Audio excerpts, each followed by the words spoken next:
Hello दोस्तों, स्वागत है मेरे यूट्यूब चैनल में।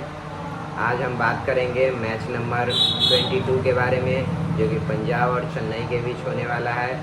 ये मैच का जो टॉस विनर रहेगा वो पंजाब रहेगा, और ये मैच का जो मैच विनर रहेगा वो चेन्नई रहेगा, क्योंकि ये मैच बहुत ही शानदार होने वाला है।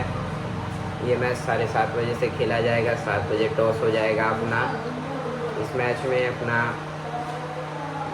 बहुत ही मज़ा आने वाला है, क्योंकि ये चेन्नई का मैच है और पंजाब भी कमज़ोर टीम नहीं है, लेकिन मुझे ऐसा लगता है कि चेन्नई जीतेगा।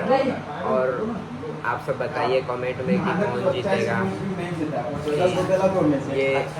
ये सब ये आप बताइए। ठीक है, ओके, बाय। बात करते हैं हम अपने न्यू वीडियो में।